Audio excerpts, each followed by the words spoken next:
Mahama aba so say what the Ghana sika bia obechiw dia onforce na omwae na sa ade no tontwa de odine beduru ebetena akonwa so a wonni Ghana hwamoda efi say anado ye free education okaso ombetwam de yesa ye de ye made kon ana ma ho kire ntimi mfa nko ti do Mahama abesi so die no hu ye so ahiafo mobo no moaye me hu sa aban bia ba power 7 producer okọ nanachi obi aban foforo aba ya ba bechi 7 o ma modi diska no ni adade me de me hu bi da nti me ntimi nka hwe mfa won se eye no kra na se Mahama betimi aya na se otimi ye nti ne ye pese ye hu ni se obetimi aya dia on force na onye sa ade no nipa no nim se odi kra na se aban foforo ba enko ba bia nti se onim obi a wadi bi na se woche ama sane ma no to atwa mefo so woche a eye beboa ye ho a wawie secondary school munya adwuma nye nyina no oba betena so a obeboa na obia nya adwuma aye so obetimi afisa de jini na ya to aba ma na se o meye man ni yiye maye economy ni mu wade ye jini di na ya so ya to aba de ama no oya oba ne de obetuna aye de abata no ho nti one de mi se obeya abedi akira eno so ebeboa ye se NDC badibi ekoye ana one people betena so na wanti obia ana NDC nasen aba ana o se one people no so wa betena so ama obia dibi na obeche wo dia kai wo se ne tawi akoye no sa na panyini so bere ebeko abusuan for me mo akwa aba edeba adepa TV so na empanimfo bu bebi sebofo ene de ne nam egu apaso ena afen so fini aba ena ye nyina ye dibi aja ebo aja aba bedru His Excellency John Dramani Mahama enro ya na odina no disem etu dwanti ene temamufo ebe twetwe nkomo e de afa wo de wote ye ene de wo hwa ni mu se John Mahama aba besusu obeye na aboa oman Ghana nti kame ho na yenye amanfo adwenche John Mahama e kasa ye ne kasa ye mu ni de na okan ya ato wasumpa e na afede na wo hwa ni mu se John Mahama ebeye e de ama Ghana ye ho ahehan ye kaka Mahama ka kire ye se nyame ya adom no de ne beduru ebetena akonwa so a wonni Ghana hwamoda efi say anado ye free education okaso ombetwam aso de Mahama se obedura free education ontwam obeboa ye ho a wawie secondary school munya adwuma nye nyina no obabetena so a obeboa na obia nya adwuma aye ana ne nsa so aye de akoya no afen so no mata na aye wo mu ahokire de aye say ye de ye made kon ana ma ahokire ntimi mfa nko ti do Mahama abesi so die yenimi say bibia be de ebeko jojojojo ye so ye bom paipa ata na chi ama de obeye bia no enye nkoso no hu ye so ahiafo mobo no moaye ye so ye bre ye so yenimi say na abesi so die yenimi say bibia bekoyie nti ye so bibia bekoyie dia Ghana ye history mu anase ya bakwase mu no no di kan ya oba abeye vice president ni wo ni say ebeboa na ebeboa nso kwan ben so ene omo emede na minim na anu ya ye hwe ye ni ese John Mahama na bedi akire nie enti me so me hwe din me si maami nso ba besi so a onso obeboa ye obeka mmaburum na ide aboa dia oni adwuma nye obema na adwuma aye ofise oni de woye baatan de bibia ni ane ye mu hyehye ohu obi bakura na onkoye ne nante bia nye fa obetwe na abata no ho na se futuro bi wo ho a wode atu no fo enti mimi ni mi se mimi yo ba ono so yo ba nti ba de uhu nyonko ba na de bia wo ye enye anamo a wotu enye woye oba ne de obetwe na aye de abata no ho nti ono de mimi se obeya abedi akira eno so ebeboa ye frame Timothy Ajay na me mom de ne betimi aka afa asem na mo bisa me no hono ne me hu sa aban bia ba power 7 producer okọ nanachi obi aban foforo aba ya ba bechi 7 o ma modi diska no ni adade me de me hu bi da nti no me ntimi nka hwe mfa ho se eye no kra na se Mahama betimi aya na se wotimi ye nti ne ye pese ye hu ni se obetimi aya dia on force na onye saade no na ye hu se man na ye wo mu no sika ne ye nyina ye dia nya nipa ba akopɛ so na se ba ko di nipa ba akɔ bi no mienu bi inside a ebe ma ye no ma ye so 7 brothers a ye ho ba kire ye niama bi ho de na kura ni nyame anim mo aye ya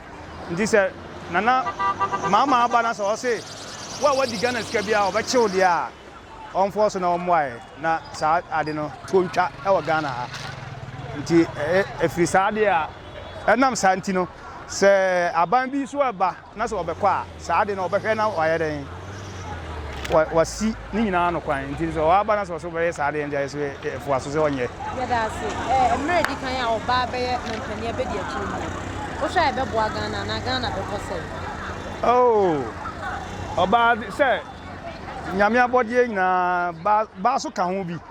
nti ne ye obetimi aboa oba no betimi aboa ama bibia be koso nti ye bo pa se omu nyina be ye ade ama na koso ama aso Ghana ma nyina ye ni na ye fefefe ama ye nti no ye mi ndim fa ho anu me ba cha me din Francis yenti amefo aso ne se obi di sika na omoche na eye ne se ebi sida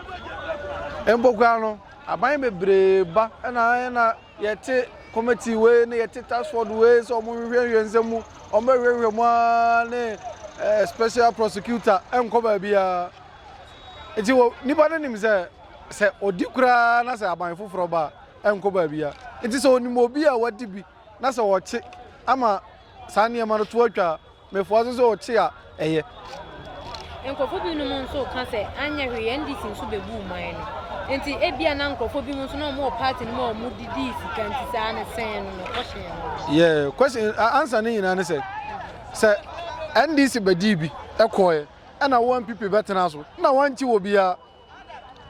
ana ndc nasen aba ana o se one people no so wa betena so ama obi adi bi na obeche wo dia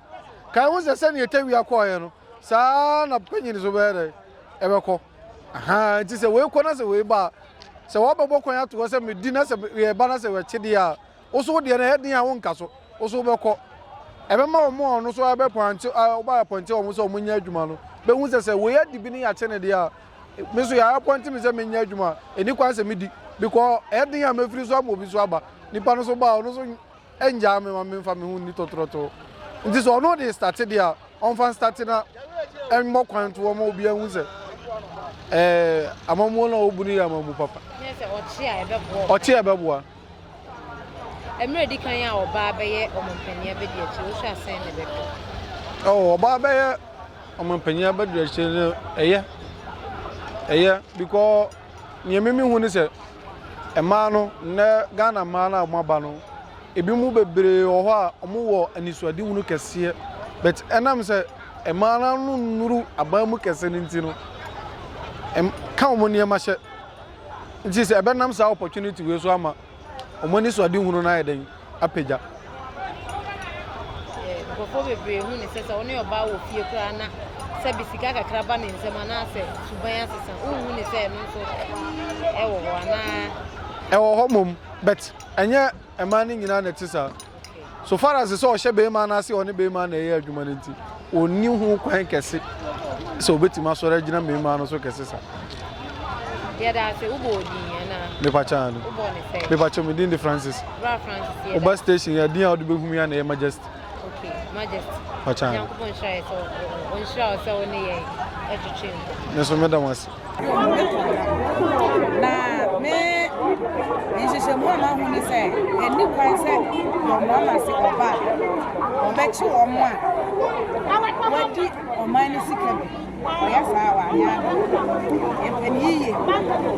enti se wo china andi si fo ni kan bai ansa yeto aba ma ambibi aba enti na me bisa se o mo so ani bia na so o di bi dia ani o mo starting chi sa ko na so mo be bu ambibi ya nya ne sa nti ye pemman no yiye so obetimi asesa de ye gidi na ya to aba ma na se o meye man ni yiye maye because economy ni mu wade ye gidi na ye so ya to aba de ama no nti so no se so oba no obetimi achi ebinom de amene na nya ade nti wasesa na adwe emfiri wo no onye man ni yiye maye o ma ne ma mra fom sa na ebewe na nti sansa na edi ni si so sansa na bese yi na ye de afiri so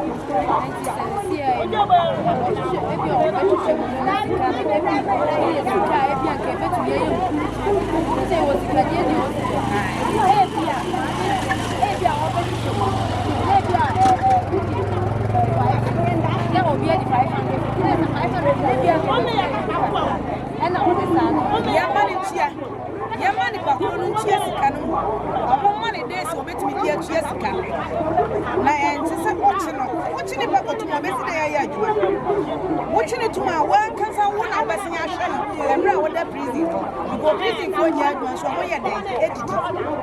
enti so wo didi dia na ya man ni sika e na odi ti o kan ti sama di sika na wo bechi mi akotumi a na wase ya film na fe enimidia be na wo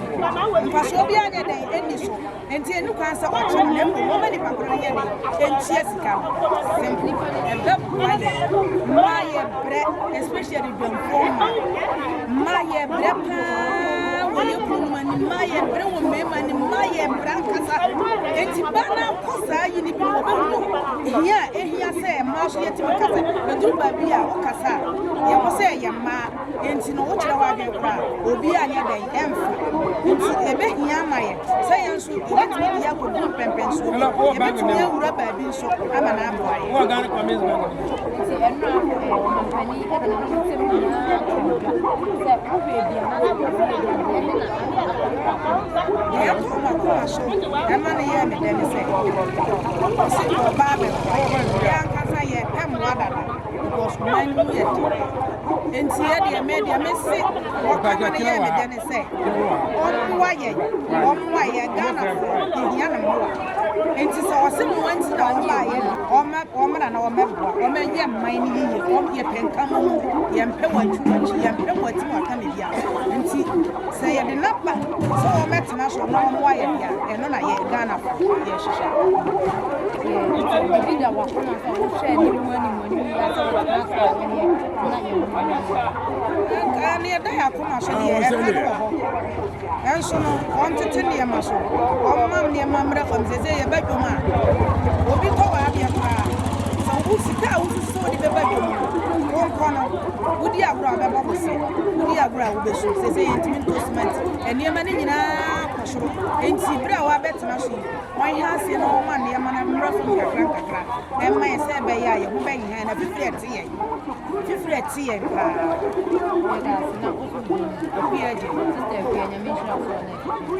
Your favorite way to send money to Ghana is back. We're excited to announce that Tap Send is back and better than ever. After a brief pause, we are happy to resume our mission of providing fast, affordable, and secure money transfers to Ghana. Don't let anybody tell you otherwise. Tap Send is working power. And remember, tell your loved ones abroad to send money through Tap Send to stand a chance to win big in the December Sambra promo. Tap Send. Papa no.